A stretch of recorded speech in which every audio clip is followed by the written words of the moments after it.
Movie की शुरुआत में हम डॉक्टर स्ट्रेंज को एक खतरनाक क्रिएचर से लड़ते हुए देखते हैं। उसके साथ एक लड़की भी होती है और उसी को वो उस मॉन्स्टर से बचाने की कोशिश कर रहा होता है, पर उस मॉन्स्टर के आगे स्ट्रेंज की पावर कमजोर पड़ रही होती है और तब उस मॉन्स्टर को हराने के लिए स्ट्रेंज उस लड़की के पावर को ही छीनने लगता है। वो उससे कहता है कि वो अपनी पावर को कंट्रोल नहीं कर सकती है, पर उससे वो पावर लेकर स्ट्रेंज उस मॉन्स्टर को मार सकता है। वो लड़की उसे ऐसा करने से मना कर रही थी क्योंकि उसके पावर को छीन लेने से वो भी जिंदा नहीं बचेगी, पर स्ट्रेंज उससे कहता है कि मल्टीवर्स को बचाने के लिए उसे उसकी कुर्बानी देनी होगी। पर तभी वो मॉन्स्टर स्ट्रेंज को पकड़कर ऊपर उठा देता है और उसे मारकर वहीं नीचे पटक देता है। उसके बाद वो मॉन्स्टर उस लड़की को पकड़कर उसके पावर को छीनने लगता है, पर उस लड़की की पावर की वजह से वहाँ मल्टीवर्सेस पोर्टल खुलने लगते हैं। स्ट्रेंज उस मॉन्स्टर पर हमला करके उस लड़की को उस पोर्टल के अंदर भेज देता है, पर यह सारा कुछ स्ट्रेंज का सिर्फ एक सपना था। वो उठकर तैयार होने लगता है और अपनी एक्स गर्लफ्रेंड क्रिस्टीन की शादी में पहुंचता है। वहाँ वो क्रिस्टीन से कहता है कि वो सॉरी फील कर रहा है क्योंकि उसने उसकी केयर नहीं की, पर वो इस बात से खुश है कि उसे वो मिल गया जिसके साथ वो खुशी से रह सकती है। तभी बाहर शहर में किसी का हमला होता है और स्ट्रेंज शहर को बचाने के लिए जाता है। वहाँ एक बड़ा सा ऑक्टोपस एक बस को उठाए हुए था जिसमें एक लड़की थी। स्ट्रेंज उस लड़की को उस बस से बाहर निकालता है और उस ऑक्टोपस से लड़ने लगता है। स्ट्रेंज उस लड़की को देखकर कहता है कि शायद वो उससे पहले भी मिल चुका है। ये वही लड़की थी जिसे उसने कल सपने में देखा था। तभी वो ऑक्टोपस स्ट्रेंज को पकड़कर पास के बिल्डिंग में फेंक देता है जहाँ वो बेहोश हो जाता है। वो फिर से उस लड़की को पकड़ लेता है। तभी वहाँ वोंग आकर उसे उससे बचाता है और उस मॉन्स्टर से लड़ने लगता है, पर बहुत जल्द वो वोंग को भी अपने टेंटिकल्स में जकड़ लेता है और दोबारा उस लड़की के पीछे जाता है, पर स्ट्रेंज का कोट उसे इस बार उससे बचा लेता है और तब तक स्ट्रेंज भी वापस आ जाता है और वोंग को उससे छुड़ाता है। वो दोनों मिलकर अब उसका मुकाबला करने लगते हैं, पर वो दोनों उसके आगे कमज़ोर पड़ रहे थे। इस बार उसने स्ट्रेंज को अपने टेंटिकल्स में जकड़ लिया था जिसकी वजह से वो कुछ नहीं कर पा रहा था। तभी स्ट्रेंज का कोट उड़ता हुआ आता है और ऑक्टोपस की आंख को ढक लेता है। स्ट्रेंज तुरंत वहाँ एक पोल की मदद से उस ऑक्टोपस की आंख बाहर निकाल देता है जिसकी वजह से वो वहीं मारा जाता है। उसके बाद स्ट्रेंज उस लड़की से पूछता है कि वो कौन है और उसने उसे अपने सपने में कैसे देखा।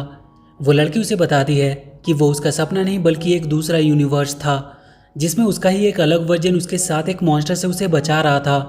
वो उसे बताती है कि वो ऑक्टोपस उसे किडनैप करना चाह रहा था क्योंकि कुछ डेमंस हैं जो उसके पावर्स को छीनना चाहते हैं।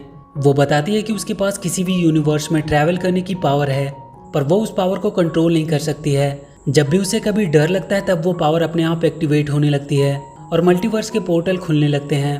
स्ट्रेंज उससे पूछता है कि कोई तो रास्ता होगा उन डेमंस को हराने का। वो कहती है कि एक बुक है, बुक ऑफ वेसांटी, जिसकी मदद से वो डेमंस को हरा सकते हैं।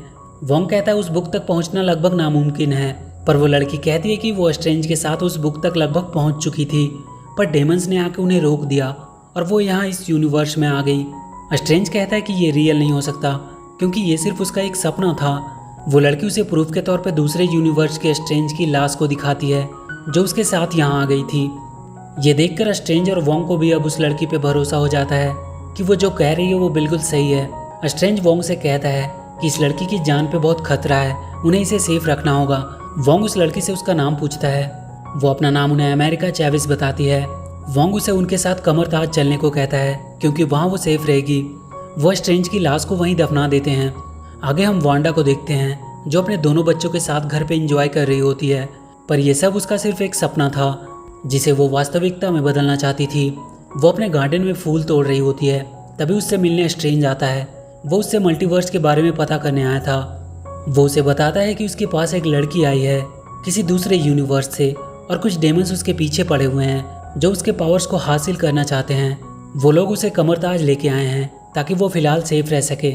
स्ट्रेंज वांडा से कमरताज आकर एक बार उस लड़की से मिल लेने को कहता है। वांडा उससे कहती है कि तुम अमेरिका को यहाँ उसके पास क्यों लेकर नहीं आ जाते, वो उसके साथ सेफ भी रहेगी। पर स्ट्रेंज सोच में पड़ जाता है क्योंकि अभी तक उसने वांडा को उस लड़की का नाम नहीं बताया था, पर उसे पहले से ही उसका नाम पता था। पर तब वांडा उसके सामने से सारा इल्यूजन हटा देती है। वांडा अब स्कारलेट विच बन चुकी थी। स्ट्रेंज देखता है उसने डार्क होल्ड बुक को खोल लिया था जिसकी वजह से उसकी शक्तियाँ उसी पे हावी हो गई थी। वांडा उससे कहती है कि इस बुक की मदद से उसके पास वो सब वापस आ सकती है जो कभी उसका हुआ करता था। वो कहती है कि वो इस यूनिवर्स को छोड़ देगी और वहाँ चली जाएगी जहाँ वो अपने बच्चों के साथ रह सकती है। इस पर स्ट्रेंज कहता है कि उसके बच्चे कभी रियल नहीं थे, उसने उन्हें अपनी मैजिक से बनाया था और अगर वो ऐसा करती है तो ये नेचर के लॉ का उल्लंघन होगा, और अगर उसने चैविस से उसका पावर छीन लिया तो वो जिंदा नहीं रह पाएगी। वांडा उससे कहती है कि तुम्हें नहीं लगता तुम्हारे मुंह से ये नेचर के लॉ के उल्लंघन वाली बात सही नहीं लगती, क्योंकि उसने भी तो वही किया था थैनोस को टाइम स्टोन देकर। तुम नियम को तोड़कर हीरो बन जाते हो, और अगर वो ऐसा करे तो वो उसके लिए दुश्मन बन जाती है। वो कहती है कि आज सूरज डूबने के पहले वो लोग चैविस को शांति से उसके हवाले कर दे, और उसके बाद वो उसे कभी नहीं दिखेगी। स्ट्रेंज कहता है कि क्या होगा अगर वो ऐसा नहीं करते। वो कहती है कि फिर उसे लेने वांडा नहीं बल्कि स्कारलेट विच आएगी। स्ट्रेंज कमर ताज जाकर वोंग को सारी बात बताता है। स्ट्रेंज सबसे कहता है कि अगर स्कारलेट विच को चैविस की पावर मिल गई तो वो पूरे मल्टीवर्स को गुलाम बना देगी। वोंग अपने सारे आदमियों को उसे रोकने के लिए तैयार होने को कहता है। सारे लोग कमर ताज की हिफाजत के लिए अपनी अपनी पोजीशन ले लेते हैं, और तभी कुछ देर बाद पूरे कमर ताज के आसपास काला धुआं उठने लगता है और वांडा उनके सामने आती है। स्ट्रेंज जाकर उससे बात करता है और उसे ये सब रोकने को कहता है, पर वो नहीं मानती है और स्ट्रेंज को अपने रास्ते से हट जाने को कहती है, क्योंकि वो अपने बच्चों के पास जाने के लिए वो किसी भी हद तक जा सकती है। वो स्ट्रेंज पे हमला करती है, पर उसके आगे कमर ताज के लोगों ने एक मजबूत शील्ड बना दिया था जिसपे वांडा का कोई पावर काम नहीं करता है। वो कमर ताज पे भी हमला करती है, पर हर जगह उन लोगों ने शील्ड बनाई हुई थी। वांडा अपनी दूसरी चाल चलती है। वो वहाँ एक आदमी के दिमाग में जाती है और उसे वहाँ से भागने को कहती है, जिसकी वजह से उनका शील्ड टूट जाता है, और उसके बाद वांडा वहाँ पे हमला करती है। कुछ देर तक वो सब वांडा के वार को झेलते हैं, पर बहुत जल्द वो सब उसके आगे हार जाते हैं। वो वहाँ सब कुछ तबाह कर देती है, पर तब तक स्ट्रेंज उस लड़की को बचाने के लिए उसे वहाँ से कहीं और छुपा देता है और खुद जाकर वांडा के सामने खड़ा हो जाता है। वो वांडा को मिरर इल्यूजन में फंसा देता है, जहाँ उसके पावर्स भी काम नहीं कर रहे थे, पर वो अपने रिफ्लेक्शन के थ्रू उन तक पहुँचने की कोशिश करने लगती है। स्ट्रेंज और वोंग जल्दी से वहाँ के सारे रिफ्लेक्शन वाली चीज़ों को ढकने लगते हैं, पर किसी तरह वांडा उन तक पहुँचने में सफल रहती है। वो उन सबसे कहती है कि चाहे वो कितनी भी कोशिश कर ले, वो उसे उसके बच्चों के पास जाने से रोक नहीं सकते। वांडा उन सबको बहुत सारे यूनिवर्सेस दिखाने लगती है जहाँ वांडा अपने बच्चों के साथ रह रही है। स्ट्रेंज कहता है कि जिस यूनिवर्स में तुम जाओगे वहाँ के वांडा का क्या होगा, क्या वो उसे उसके बच्चों के साथ रहने देगी? और स्ट्रेंज वांडा पे हमला कर देता है, पर उसके पावर वांडा के सामने कुछ भी नहीं थे। वो स्ट्रेंज को दूर फेंक देती है। वोंग को भी वो मारकर वहीं बेहोश कर देती है और चैविस को पकड़कर उसकी पावर को उससे निकालने लगती है। चैविस की डर की वजह से वहाँ किसी और यूनिवर्स का पोर्टल खुलने लगता है, और तभी स्ट्रेंज धक्का देकर चैविस को लेकर उस पोर्टल में कूद जाता है, और वो दोनों कई सारे यूनिवर्सेस को पार करते हुए एक यूनिवर्स के न्यूयॉर्क शहर में पहुंचते हैं। स्ट्रेंज चैविस से कहता है कि उन्हें यहाँ से वापस उनके यूनिवर्स में जाना होगा, पर चैविस कहती है कि वो पोर्टल खोल नहीं सकती क्योंकि उसके पावर पे उसका कंट्रोल नहीं है। स्ट्रेंज उससे कहता है कि उसका दूसरा वर्जन इस यूनिवर्स में जरूर होगा, वो शायद उसकी मदद कर सके, पर चैविस कहती है कि यहाँ उसका कोई दूसरा वर्जन नहीं है क्योंकि वो खुद उसी यूनिवर्स की है। वो कहती है कि वो स्ट्रेंज के दूसरे वर्जन को ढूंढकर बुक ऑफ वेसेंटी का पता लगा सकते हैं और शायद उसकी मदद से वो वांडा को रोक पाए। वो दोनों स्ट्रेंज के दूसरे वर्जन को ढूंढने निकल जाते हैं। वहाँ रास्ते में उन्हें एक मशीन दिखाई देती है जो लोगों की पुरानी यादों को वापस दिखाती थी। स्ट्रेंज उसमें देखता है जब वो क्रिस्टिन के साथ डेट पे गया था। उस दिन क्रिस्टिन ने उसे एक घड़ी गिफ्ट किया था। ये देखकर वो थोड़ा इमोशनल हो जाता है। चैविस भी अपनी यादों को देखती है जिसमें उसके साथ उसकी दोनों मॉम्स होती है, पर उसकी डर की वजह से वहाँ कई सारे मल्टीवर्सेस पोर्टल खुल जाते हैं जिससे उसकी मॉम्स किसी और यूनिवर्स में चली जाती है और वो किसी और में। स्ट्रेंज उससे कहता है कि एक दिन वो जरूर अपनी मॉम से मिल पाएगी। वो दोनों बात करते हुए स्ट्रेंज के घर के पास पहुँच जाते हैं। उन्हें वहाँ डॉक्टर स्ट्रेंज की स्टैचू दिखाई देती है जिसपे लिखा होता है कि वो थैनोस से लड़ते हुए मारा गया। तभी वहाँ उन्हें कालमोडो दिखाई देता है जिसने स्ट्रेंज को पहली बार कमरताज पहुँचाया था। वो स्ट्रेंज को अपने साथ अंदर लेकर जाता है। स्ट्रेंज उसे चैविस और अपने बारे में सब कुछ बताता है। वो उसे बताता है कि वांडा ने डार्क होल्ड की पावर को हासिल कर लिया है, इसलिए उसे रोकने के लिए उन्हें उसकी मदद चाहिए। कालमोडो उन्हें बताता है कि उनके यूनिवर्स में भी डार्क होल्ड है जिसकी पावर से कोई भी इंसान अपने कॉन्शियस को किसी और यूनिवर्स के अपने दूसरे वर्जन में प्रोजेक्ट कर सकता है और उसकी बॉडी को पोजेस करके अपने तरीके से इस्तेमाल कर सकता है। ये पोसेशन परमानेंट नहीं होता है, पर इससे वो उस रियलिटी में काफ़ी डैमेज कर सकते हैं। और अभी तक जो भी क्रिएचर चैविस का पीछा कर रहा था वो हो सकता है कोई और नहीं बल्कि स्कारलेट विच ही हो, और इस पोसेशन को वो ड्रीम वॉकिंग कहते हैं। स्ट्रेंज उससे बुक ऑफ वेसांटी के बारे में पूछता है, पर उसे चक्कर आने लगता है। कालमोडो ने उसके ड्रिंक्स में कुछ मिलाया था। वो दोनों वहीं बेहोश हो जाते हैं। इधर स्कारलेट विच अपने आप को उस यूनिवर्स के खुद की वर्जन में प्रोजेक्ट करने की कोशिश कर रही थी जहाँ चैविस और डॉक्टर स्ट्रेंज थे। उसने वोंग को अपने पास बांध करके रखा हुआ था। तभी वोंग के पास उसका एक आदमी आता है और अपने चाकू से डार्क होल्ड की बुक को लेकर डिस्ट्रॉय कर देता है। जिसमें वो खुद भी मारा जाता है। वांडा का दूसरे यूनिवर्स से कनेक्शन टूट जाता है। वो देखती है कि बुक भी डिस्ट्रॉय हो चुका है। वो गुस्से में वोंग को मारने लगती है और उससे डार्क होल्ड की स्पेल पूछने लगती है, क्योंकि वो सॉर्सरर सुप्रीम था और उसे इसके बारे में पता था। वो कमरताज के लोगों को मारने की धमकी देकर उससे वो स्पेल पूछती है।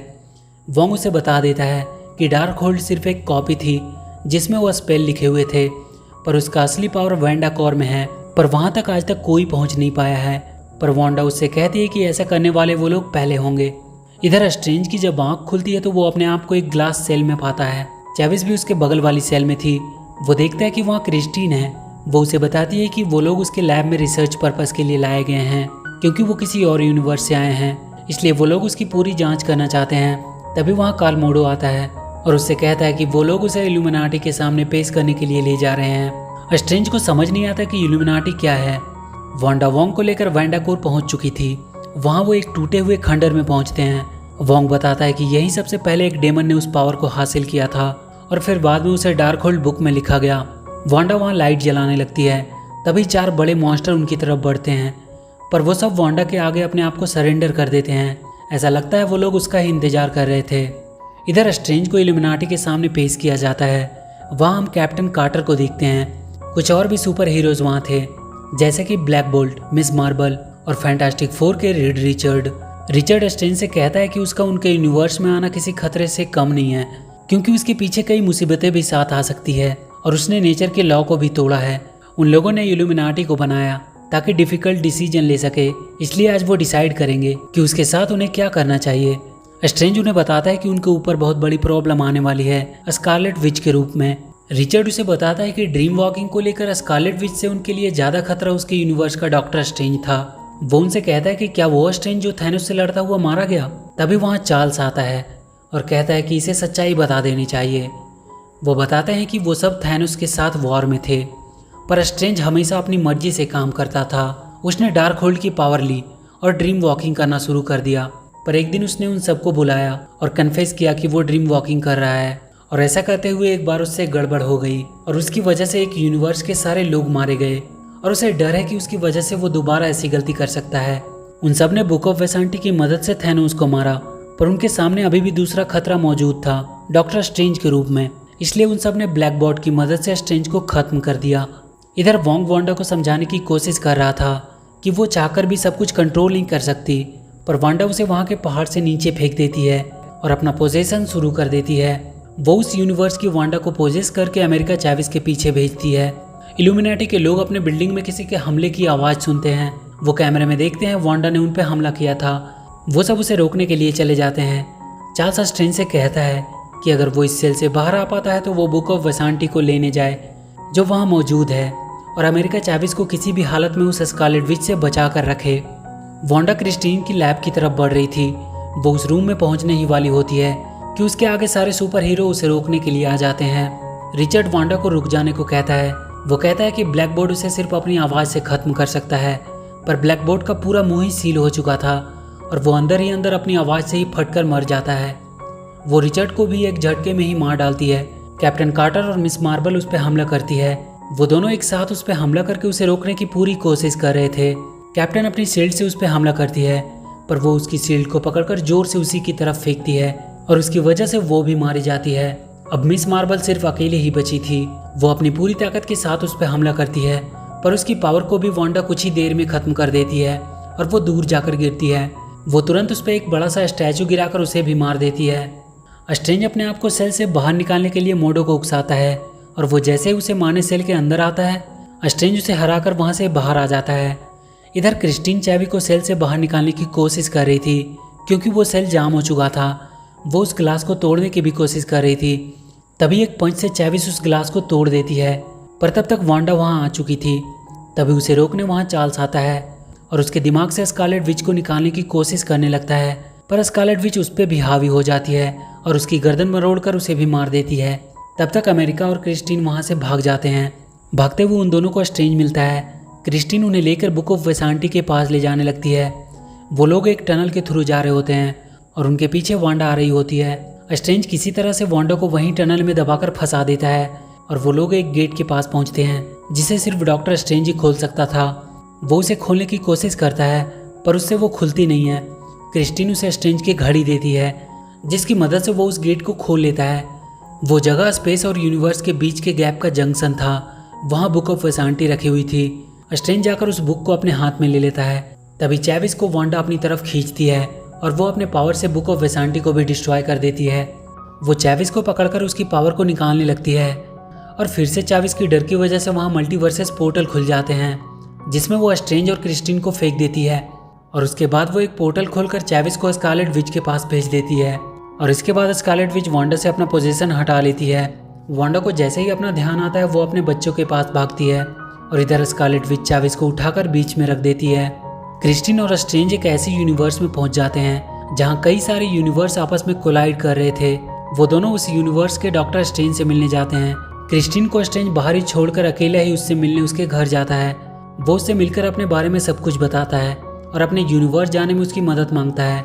वो देखता है कि उसके पास डार्कहोल्ड की बुक है। वो स्ट्रेंज वहाँ से नीचे क्रिस्टीन को देखता है और उससे पूछता है कि क्या तुम क्रिस्टीन के बिना खुश हो, क्योंकि वो तो नहीं है। और तभी उसकी तीसरी आंख खुलती है। वो कहता है कि वो उसे डार्कहोल्ड बुक यूज करने देगा पर उसके बदले में उसे क्रिस्टीन उसे देना होगा। स्ट्रेंज उस पर हमला करने लगता है और वो दोनों वहाँ एक दूसरे से लड़ने लगते हैं और डॉक्टर स्ट्रेंज के एक वार से वहाँ का स्ट्रेंज खिड़की को तोड़ता हुआ नीचे जाकर रॉड पे गिर जाता है और वहीं मारा जाता है।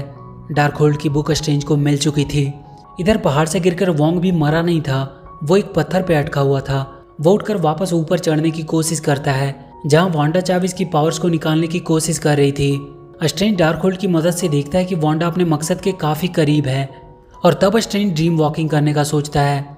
वो क्रिस्टीन से कहता है कि वो उसकी बॉडी की हिफाजत करे जब डेमन सोल उस पर हमला करेंगे। स्ट्रेंज अपने यूनिवर्स के मरे हुए डॉक्टर स्ट्रेंज पे अपनी पोजीशन करता है जिसे उसने गाड़ दिया था। वो मरा हुआ स्ट्रेंज फिर से बाहर निकलकर खड़ा होने लगता है और उसे वो वेंडाकोर तक पहुंचा देता है। पर तभी बहुत से डेमन सोल उस पर हमला करने लगते हैं। वो डेमंस कह रहे थे कि डेड बॉडी को पोजेस करना माफी के काबिल नहीं है और बहुत सारे डेमंस उस पर हमला करने लगते हैं। क्रिस्टीन उसकी बॉडी को डेमन से बचाने की कोशिश कर रही होती है। वो वहाँ के सारे डेमंस को फायर फ्लेम से खत्म कर देती है और स्ट्रेंज को जाकर संभालती है और कहती है कि वो उन डेमन स्पिरिट को अपने फायदे के लिए इस्तेमाल करे। स्ट्रेंज उन सारे डेमन स्पिरिट की मदद से उड़ता हुआ स्कारलेट विच के पास पहुंचता है। वहाँ के चारों मॉन्स्टर स्ट्रेंज पे हमला करने के लिए आगे बढ़ते हैं पर नीचे से वोंग एक को खींचकर वहाँ से नीचे गिरा देता है और बाकी तीनों को भी स्ट्रेंज उस पहाड़ से नीचे गिरा देता है। वो वांडा पे उन डेमंस को डाल देता है जिसकी वजह से वोंग उसे किसी तरह कंट्रोल कर लेता है। वोंग उससे कहता है कि वो ज्यादा देर तक उसे संभाल नहीं पाएगा, उसे चैविस की पावर को निकालकर यूज करना होगा, उनके पास और कोई रास्ता नहीं है। स्ट्रेंज चैविस की तरफ बढ़ता है। चैविस उससे कहती है कि वो अब समझ चुकी है कि उन्हें उसकी पावर क्यों चाहिए और वो अपने अंदर से उसे पावर निकाल लेने को कहती है। पर स्ट्रेंज उससे कहता है कि वो उसका पावर लेने नहीं आया है बल्कि उसे बताने आया है कि वो अपने आप पे भरोसा करे, फिर वो अपने पावर को खुद कंट्रोल करने लगेगी और वो मिलकर स्कारलेट विच को हरा पाएंगे। अमेरिका अपने पावर को कंट्रोल करने की कोशिश करती है। तब तक वांडा भी छूट जाती है और वो स्ट्रेंज पे हमला करके उसे मारने लगती है। तभी चैविस आकर उसे एक पंच देती है। अब वो अपनी पावर को फील कर सकती थी। वो लगातार वांडा को मारने लगती है और एक पोर्टल खोलकर उसे खोलते हुए लावे में गिराने वाली होती है पर वो रुक जाती है और कहती है कि वो उसके जैसा नहीं बन सकती और उसके सामने उसके दूसरे वर्जन वाला पोर्टल खोल देती है जहाँ उसके दोनों बच्चे उसे देखकर डरने लगते हैं। वहाँ उनकी मॉम वांडा आती है जिसे वो वहाँ से दूर फेंक देती है और कहती है कि वो उनकी मॉम है।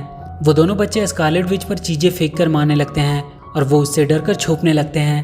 वो उनके पास पहुंचकर कहती है कि वो उन्हें हर्ट नहीं करना चाहती, वो किसी को भी हर्ट नहीं कर सकती क्योंकि वो एक मॉन्स्टर नहीं है और वो वहीं बैठकर रोने लगती है। उसकी दूसरी वर्जन वांडा उसके पास आती है और प्यार से उसके चेहरे पे हाथ फेरती है और तब चैविस उस पोर्टल को बंद कर देती है। वांडा को अब अपनी गलती का एहसास हो चुका था। वोंग और चैविस वहाँ से पोर्टल खोलकर स्ट्रेंज को लाने चले जाते हैं। वांडा वहाँ के सब कुछ को तोड़कर बर्बाद कर देती है ताकि दोबारा कोई डार्कहोल्ड को यूज ना कर पाए। स्ट्रेंज देखता है कि उसके पास की भी डार्कहोल्ड की बुक डिस्ट्रॉय हो गई है। वांडा ने हर यूनिवर्स के डार्कहोल्ड को खत्म कर दिया था। वोंग और चैविस स्ट्रेंज को लेने के लिए वहाँ आ जाते हैं। आगे हम देखते हैं कि अमेरिका चैविस भी कमरताज में सीखने की कोशिश कर रही है और इसी के साथ ये मूवी यहीं खत्म हो जाती है। तो वीडियो अगर अच्छी लगी हो तो please do like and share the video and please subscribe to my channel and press that bell icon.